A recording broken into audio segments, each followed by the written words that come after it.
যেতে যেতে কথা হচ্ছে আবার। দূরে রাস্তা দেখা যাচ্ছে, এটাই ছিল মেন রাস্তা। এই হচ্ছে ফলস, আর এই বাঁশের সাঁকো পেরিয়ে এগিয়ে আসছি। আর সাথে নেপালি ফ্ল্যাগ তো আছেই। রিয়াং নদী বয়ে চলেছে আপন মনে। বর্ষার সাথে যে জলধারা পড়ে আরও কি ভয়ঙ্কর রূপ নিয়েছে, তো তোমরা সে দেখতেই পাচ্ছ। সত্যি এখান থেকে যেতে ইচ্ছা করছে না, কিন্তু যেতে তো হবেই, আবার সেই পুরনো জায়গায়।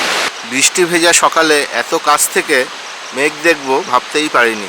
যেন মনে হচ্ছে শীতের মেঘ, বা শীতের সকালে যে মেঘ ঘুরে বেড়ায় বা ঠান্ডা অনুভূতি, সেই রকমই অনুভূতি বুঝতে পারছি। এই রিভার ক্র্যাব হোমস্টে, এই রিভার ক্র্যাব হোমস্টেতে আমরা দুদিনের জন্য আছি। এটার কমপ্লিট ট্যুর প্যাকেজ, যা আমার থেকে নিয়েছিল 1200 টাকা করে। তো এই যে হোমস্টেটা আছে, এই হোমস্টেতে টোটাল 5খানা রুম আছে। এই 5খানা রুমের মধ্যে আমরা আপাতত একটাতে আছি, পিক সিজনে, যার ভ্যালু হচ্ছে 1500 টাকা করে। আর আমরা যেহেতু এখন অফ সিজন আছে, পার হেড 1200 টাকা করে নিয়েছে আমাদের কাছ থেকে।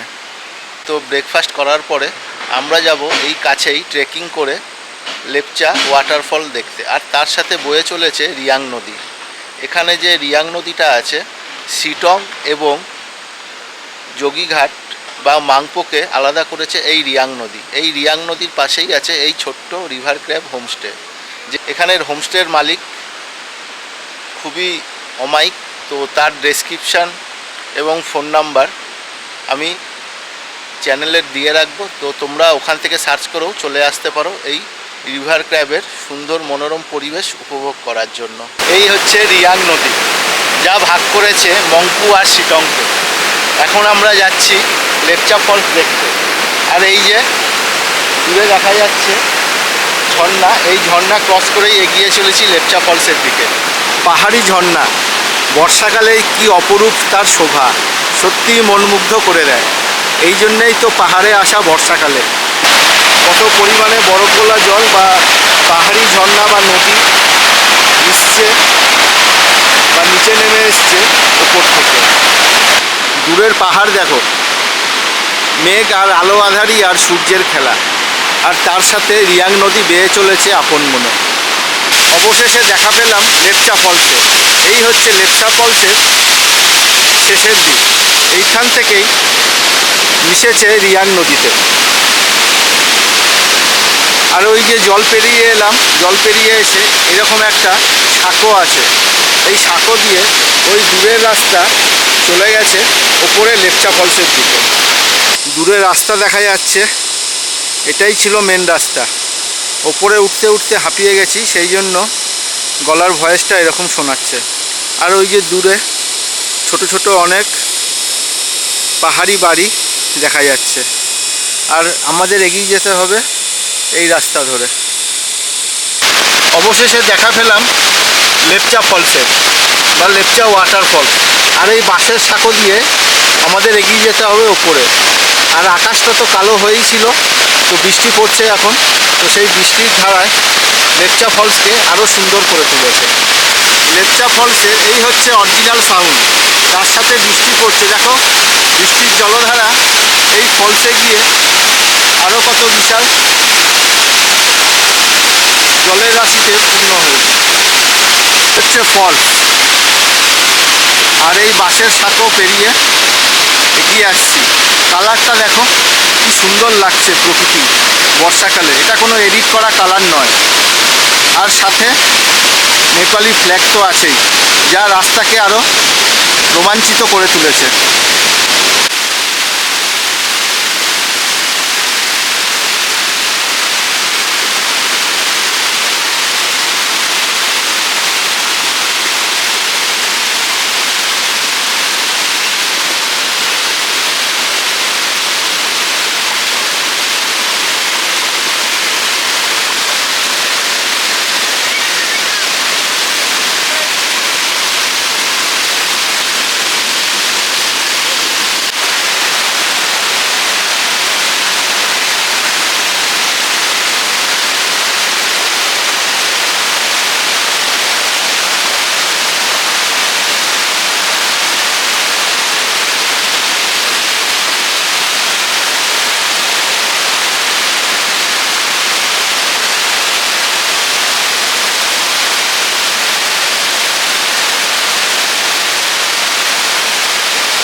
মুহূর্তে পৌঁছে গেছি এই লেপচা ওয়াটারফলসের কাছে। দেখো বৃষ্টিতে আরও কত সুন্দর লাগছে, পুরো ভিজে গেছি, দেখে বুঝতেই পারছো কেমন অবস্থা হয়েছে। আর তার সাথে পাহাড়ি ঝর্ণা, এক অপরূপ এবং যা বলে প্রকাশ করা যাবে না, এত সুন্দর লাগছে এখানকার পরিবেশ। আর তার সাথে এই হোস্টিং ফ্ল্যাটগুলো তো আছেই, দেখো কি সুন্দর লাগছে চারিদিকে। এই যে জল আসছে দেখো, এই জলটাই হচ্ছে আসল, এইটাই লাস্টে চলে গেছে রিয়াং নদীতে। আরও কাছে গেছিলাম, অনেকক্ষণ সময় কাটালাম, তার সাথে ফটোও তুললাম, তো সেগুলো সব দেখতে পাবে। অবশ্যই সাথে থাকো, আর ভালো লাগলে চ্যানেলটা সাবস্ক্রাইব করে নোটিফিকেশান অন করে রাখো।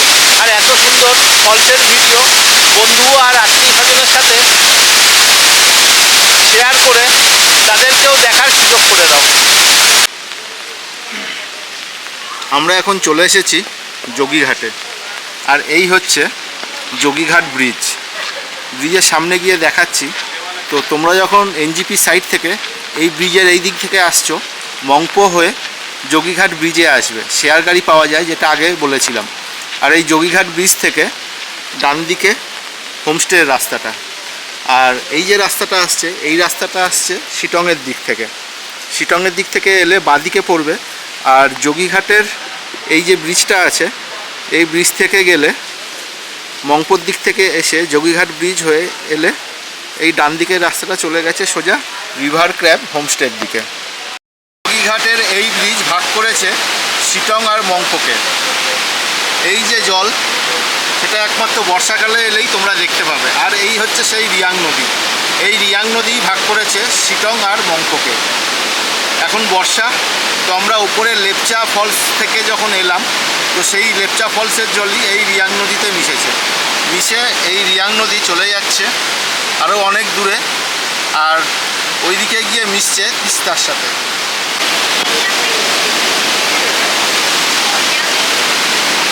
দেখো বর্ষার যে অপূর্ব সৌন্দর্য, যোগীঘাটের এই রিয়াং নদীর সামনে এলেই তোমরা সেই জিনিসটা পাবে।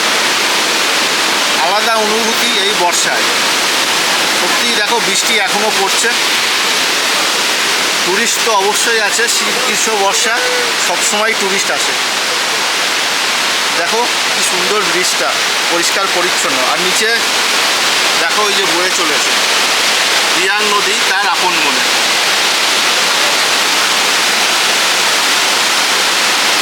ক্যামেরায় আওয়াজ পাচ্ছ কিনা জানি না, অত সাউন্ড আসছে কিনা, কিন্তু যা আওয়াজ নিচে থেকে পাচ্ছি, যে জলের ধারা কতটা ভয়ঙ্কর হতে পারে।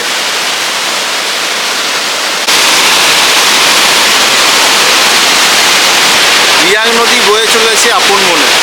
বর্ষার সাথে যে জলধারা পড়ে আরও কি ভয়ঙ্কর রূপ নিয়েছে, তো তোমরা সে দেখতেই পাচ্ছ। দেখো কি সুন্দর লাগছে। আর জলধারার যে আওয়াজ, সেটা তো পাচ্ছই। আর এই দেখো এই দিক থেকে গাড়ি এলো, তো সেই গাড়িগুলো তো স্পেশালিটি হচ্ছে যে কোনো অফবিটের গ্রাম আছে, সেই অফবিট গ্রামের পিছনে হোক বা সামনে হোক, ওখানে লেখা থাকে। যেমন আমরা যে গাড়িতে এসেছিলাম, সে শেয়ার গাড়িতে লেখা থাকে মিস্টার শিটং বা মিস্টার অহলধারা, বা যে কোনো যে অফবিট গ্রাম আছে ওই গ্রামের নাম দিয়ে লেখা থাকে। যোগীঘাট ব্রিজে দাঁড়িয়ে আছে, আগেও বলেছি আমরা কোন দিক দিয়ে এসেছি আর কোন দিকে যাব। তো এই বৃষ্টি পড়ছে, বৃষ্টি মাথায় নিয়ে বুঝতে পারছো চুলের অবস্থা খুবই খারাপ। ওপরে যে লেপচা ফলস দেখে আসার পর আমরা চলে এসেছি এই রিয়াং নদী দেখতে। যোগীঘাট ব্রিজের ওপর থেকে এই রিয়াং নদী দেখা যায়। এই বৃষ্টিতে কি ভয়ঙ্কর লাগছে এই রিয়াং নদী, তোমরা দেখতেই পাচ্ছ। দেখো কত সুন্দর আর কত ভয়ঙ্কর হতে পারে। লেন্সে জল পড়ছে, ওই জন্য আবছা হয়ে যেতে পারে। বৃষ্টিতে নদীর যে আওয়াজটা শুনতে পাচ্ছ, পাহাড়ে ধাক্কা লেগে কি সুন্দর আওয়াজ হচ্ছে। এইদিকে চলে গেছে রিয়াং, আর এইদিকেই চলে গেছে সেই যোগীঘাটের ব্রিজ। আমরা এই রাস্তা দিয়ে এলাম, এই রাস্তা দিয়ে এসে এই নদীর সামনে চলে এসেছি। দেখো যেখান দিয়ে সেখান দিয়ে নদী বয়ে চলেছে আপন মনে। দেখলে বুঝতে পারবে পুরো ভিজে গেছি, জামার কালারও চেঞ্জ হয়ে গেছে। দেখো রিয়াং নদী কি সুন্দর বয়ে চলেছে যার নিজের মতো। এই হচ্ছে রিয়াং নদী, যা ক্রস করেছে যোগীঘাট ব্রিজের ওপর দিয়ে। আর পার্থক্য আর আলাদা করেছে শিটং আর বংপোকে। যেতে ইচ্ছা করছে না, কিন্তু যেতে তো হবে। আকাশের অবস্থা দেখতেই পাচ্ছ, চারিদিকে শুধু মেঘের খেলা। মেঘ আসছে, বৃষ্টি হচ্ছে, চলে যাচ্ছে। আর তাছাড়া তো লেন্সে জল পড়ছেই। লেন্সে জলের জন্য কিছুটা হলেও ভিডিও হয়তো ঝাপসা হতে পারে, তো তার জন্য সরি। কিন্তু এই বৃষ্টিতে এই নদীর যে মজা, সে তোমরা একমাত্র এই যোগীঘাটে বা যে কোনো নদীর কাছাকাছি এলেই বুঝতে পারবে নদীর কি ভয়ঙ্কর চেহারা নিতে পারে এই বর্ষার সময়। সত্যি এখান থেকে যেতে ইচ্ছা করছে না, কিন্তু যেতে তো হবেই। আবার সেই পুরনো জায়গায়, পুরনো কাজের জায়গায় যেতে তো হবেই। তো 2 দিন বা 3 দিনের সময় কাটানোর জন্য এই দার্জিলিংয়ের কাছাকাছি অফবিট প্লেস যোগীঘাটের কাছে অবশ্যই তোমরা আসতে পারো। আর যদি বর্ষাকালে আসো তাহলে এরকম জল পাবে। আর তাছাড়া শীতকাল, গরমকাল, বর্ষাকাল সবসময়ই পাবে। আর আগে তো দেখিয়েছি হোমস্টেতে সব ব্যবস্থা আছে গিজারের, খুব ভালো খাওয়ার সুবিধা এবং থাকারও সুবিধা আছে। তো ফ্যামিলি নিয়ে বা বন্ধু বা আত্মীয় স্বজনের সাথে থাকতে তোমাদের কোনো অসুবিধাই হবে না। সময় কাটানোর জন্য বেস্ট জায়গা এই যোগীঘাট।